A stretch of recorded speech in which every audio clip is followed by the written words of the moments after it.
이 말이나 행동에 패턴이 있고요. 이 연구 결과가 있거든요. 내가 이런 1인칭 대명사를 많이 사용해요. 왜냐하면 이제 우울감이 심화될수록 자기 자신에게 몰두하고요. 주변에 대한 관심이 적어지거든요. 그런데 이제 반대의 경우도 있어요. 오히려 자기 이야기를 좀 피하고 주변 이야기, 다른 사람의 이야기만 하게 되는 경우도 있어요. 하지만 대부분은 자기 자신에게 몰두해 있는 게 특징입니다. 일단 두 번째 언어적 신호는요. 부정적인 말을 많이 사용합니다. 힘들어, 괴로워, 아프다, 죽고 싶어. 이런 부정적이고 좀 극단적인 표현을 많이 사용하게 되는데요. 그러니까 이것만 봐도 약간 우울감의 신호라고 우리가 좀 점검해 볼 수 있거든요. 세 번째 언어적 신호는요.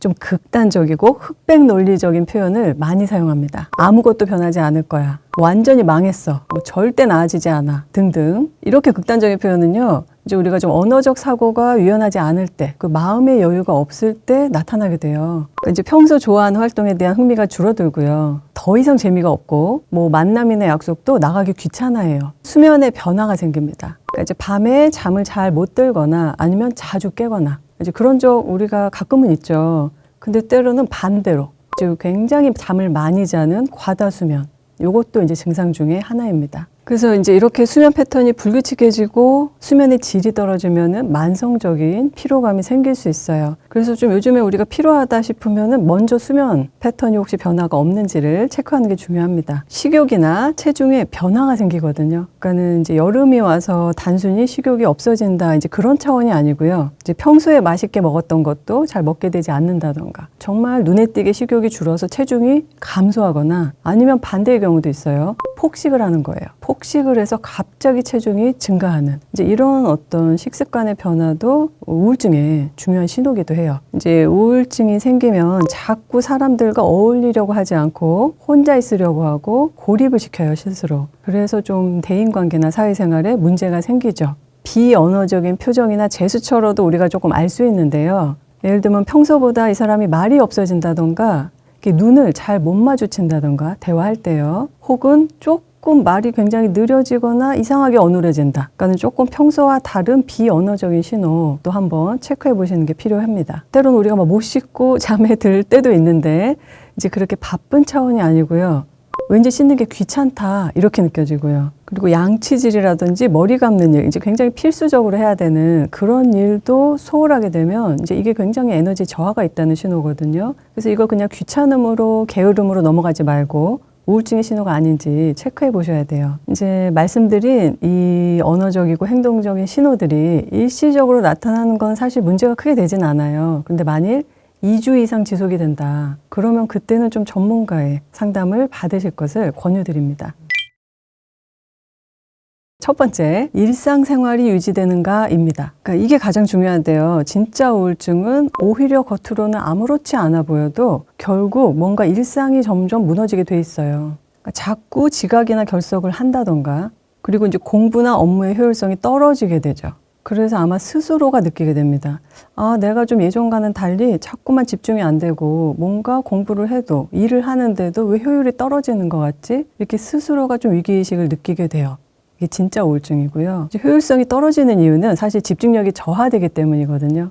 집중력이 저하된다는 건 굉장히 좀 부정적인 생각이 많아진다던가 에너지의 소모가 계속 일어나기 때문에 어쩔 수 없이 집중력이 저하될 수밖에 없어요. 그리고 또 평소에 하던 취미 활동이나 모임 등도 자꾸 안 나가게 되고 또 고립이 된다던가 일상적으로 내가 챙기던 것도 안 챙기게 된다던가 이제 이런 좀 부가적인 증상들도 계속 생기게 되죠.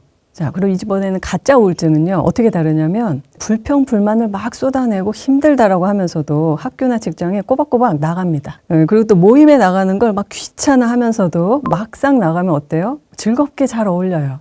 그리고 또 직장을 우리가 늘 때려치고 싶죠. 그렇지만 어때요? 현실을 생각해서 참고 다니죠. 그러니까는 이렇게 좀 힘들고 지친다. 이제 이런 거는 진짜 우울증이라기보다는 그냥 약간 일시적인 스트레스 상황이다. 이렇게 보시면 됩니다. 이제 두 번째 기준은요. 이 우울한 기분이 하루 종일 지속되는가를 보는 거예요. 이제 세계적으로 가장 널리 사용되는 이 정신질환 진단 기준 DSM-5라는 이제 책이 있는데요. 그 책의 주요 우울 장애의 첫 번째 진단 기준이 바로 하루 종일 우울한 기분이 지속된다입니다. 이제 가짜 우울증은 어떤 스트레스 상황이 오면 굉장히 막 힘들다라고 표현을 하지만 또 좋은 일이 생기면 어때요? 금방 기분이 풀어져요. 좋아하는 음식이 나오면 굉장히 행복하게 먹고요. 그런데 진짜 우울증은 뭐가 다르냐면 평소에 좋아했던 게 나와도 입맛이 없어요. 즐겁지가 않아요. 그리고 가끔은 기분이 괜찮아지다가도 금세 깊은 우울증으로 또 들어갑니다. 그래서 무엇을 해도 근본적으로 우울감이 나아지지 않는다라는 느낌을 하루 종일 받아요. 이게 진짜 우울증입니다. 이제 세 번째 기준은 말과 행동의 지속적인 변화예요. 이제 가짜 우울증은 주로 이 언어적으로 불평, 불만을 쏟아내는 경우가 많고요. 진짜 우울증은 말을 안 하더라도 이게 행동적으로 나타납니다. 예를 들면 수면에 문제가 생기고 식욕에 문제가 생기고 체중의 감소, 증가가 있거나 그러니까 겉으로 보기에도 뚜렷한 이런 문제가 생겨요. 그리고 말과 행동이 눈에 띄게 느려지거나 게을러지게 보인다던가 아니면 반대로 뭔가 되게 초조해 보이거나 불안해 보인다던가 그리고 또 인지 기능도 저하가 되거든요. 그래서 이렇게 말뿐만이 아니라 전반적인 상황에서 확실히 예전과는 뭔가 다른 이제 그런 증상들이 지속적으로 관찰되는 게 진짜 우울증이라고 할 수 있습니다. 이제 많은 분들이 좀 우울증 하면 되게 슬픈 거 아니냐, 슬픈 감정을 느끼는 거 아니냐라고 하는데 실제로는 슬픈 감정을 느끼기보다는 대인관계에서 더 뚜렷한 신호가 나타나는 경우가 많아요. 그래서 내가 슬픈 감정이 없는데 우울증이라고 이렇게 놀라시는 분들도 계세요. 자, 가장 먼저 나타나는 특징은 일단은 대인관계 자체를 불편하게 여기거나 피하게 됩니다. 우울증이 생기면 일단 에너지가 저하돼요. 따라서 사람을 만나거나 어떤 중요한 모임을 가는 것만으로도 벌써 생각만 해도 에너지 소모가 크기 때문에 나도 모르게 자꾸 피하게 되는 거예요. 이제 구체적으로는 약속을 이렇게 해놓고도 갈까 말까 그 직전까지 계속 고민을 한다. 그러면 지금 내가 에너지가 없다는 신호고요. 약속을 잡았는데 그래 내가 몇 시까지 가서 그 근처에서 어떻게 기다릴까? 편의점에 들러서 뭔가 음료수라도 사갖고 가야 되겠다. 이제 이렇게 생산적인 생각을 한다면 그건 에너지가 있다는 신호죠. 그냥 혼자 있는 게 또 편안한 내향적인 성격도 있잖아요. 그 성격하고 또 어떻게 다르냐면 이제 내향적인 성향들은 대인관계를 피한다기보다 에너지 소모를 줄이는 데 집중을 하고요. 그러니까 대인관계를 하긴 하지만 에너지 소모가 컸다면 혼자서 충전을 합니다. 그런데 이제 정말 우울증이라면 에너지 충전이 안 되기 때문에요. 계속 피하는 방법을 취할 수밖에 없어요. 다음으로는 예민해지거나 공격적으로 변할 수 있습니다. 자, 우울증이 생기면 마치 늘 막 처져 있고 이렇게 좀 많이 막 누워 있을 것 같고 이런 생각이 들잖아요. 근데 정반대로요. 화를 잘 내는 분들이 계세요. 꼭 슬픈 감정뿐만 아니라 다른 감정. 예를 들면 짜증이나 화로도 표출이 되는 게 또 특징이거든요. 그래서 이 사람이 예전과는 다르게 요즘에 좀 더 많이 예민해진 것 같아. 왜 별거 아닌 걸로 짜증을 내고 화를 낼까라는 생각이 든다면 이 사람 혹시 좀 에너지 저하가 있나? 혹은 우울증의 신호인가? 라고 생각해 볼 수 있습니다.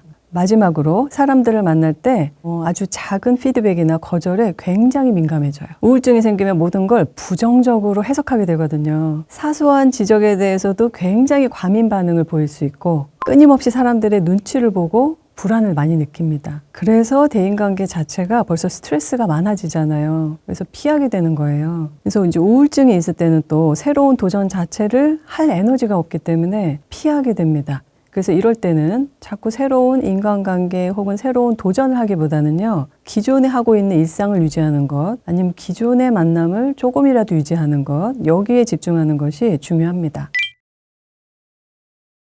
먼저 1단계가요. 좀 몸의 회복부터 먼저 옵니다. 감정은 여전히 힘들거나 부정적인 생각에 많이 잠식되어 있을 수 있는데 몸이 먼저 반응하기 시작하거든요. 불면증이나 과다수면이 좋아진다던가 밤에 깨는 횟수가 좀 줄거나 아침에 일어났을 때 컨디션이 약간 편해집니다. 그리고 식습관에 있어서도 잃어버린 입맛이 조금 돌아오거나 폭식이 줄어들어요. 그리고 에너지가 아주 조금씩 생기는데요. 그러니까 하루 종일 누워만 있던 사람이 이제 좀 앉아있게 되고 집에서도 이렇게 조금 돌아다니고 서성이는 것이 가능해질 정도로 먼저 눈에 띄게 몸의 변화부터 시작하는 것이 특징이에요. 2단계는 생각과 행동의 회복인데요. 이제 몸의 회복이 이루어지면 어느 정도 생각이나 행동들도 조금씩 회복이 되어가는 거를 스스로 관찰하실 수 있어요. 그러니까 집중력과 기억력이 많이 떨어져 있던 부분들이 조금씩 돌아오기 시작하니까 내가 이제 조금 책을 읽을 수 있게 됐다. 예전에는 정말 한 줄도 읽기 어려웠는데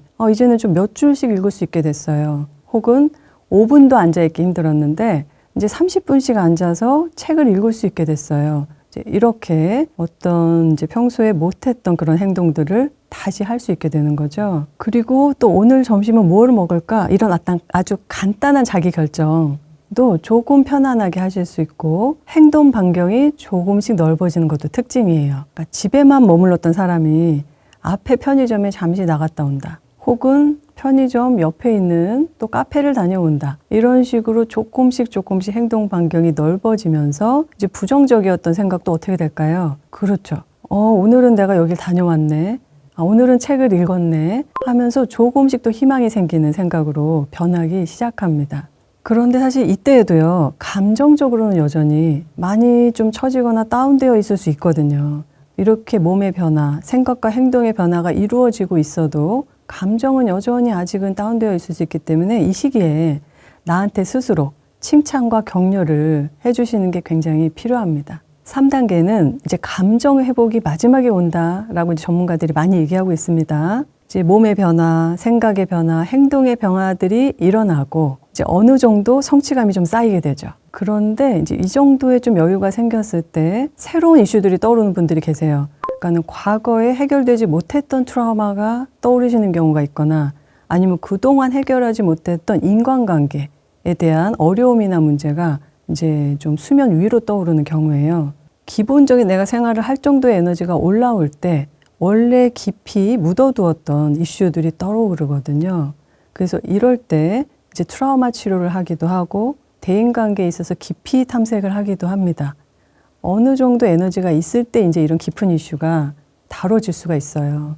그래서 이런 문제들을 조금씩 해결해 나가면 그래도 조금 더 감정적인 차원에서 좀 가벼워지고 약간 우울했던 감정도 줄어들고 좀 편안한 감정 혹은 즐거운 감정과 이렇게 교차되는 시간이 또 옵니다. 그래서 지금 나의 우울이 이제 어느 단계로 좀 나아가고 있는지를 점검해 보시고 이렇게 나아가고 있다가도요, 어느 순간 또 갑자기 확 하고 다운될 수 있어요. 그러니까 우리의 이 우울이 회복되는 과정이 꼭 일직선상으로 직선적으로 좋아질 거야 라고 기대를 하시는 경우가 많은데요. 실제로는 그렇게 이루어지지 않고요. 좋았다가 좀 떨어집니다. 또 약간 못했던 걸 해서 성취감이 올랐는데 또 다운돼요. 이런 게 계속 무수히 반복하면서 점차 점진적으로 회복되는 거거든요. 그래서 반드시 이 회복되는 과정도 이게 계속 순환이 있다. 올라가고 내려가고를 반복하지만 점점 나아진다라고 믿으셔야 이 과정에서 불안해하지 않고 잘 극복하실 수 있을 겁니다.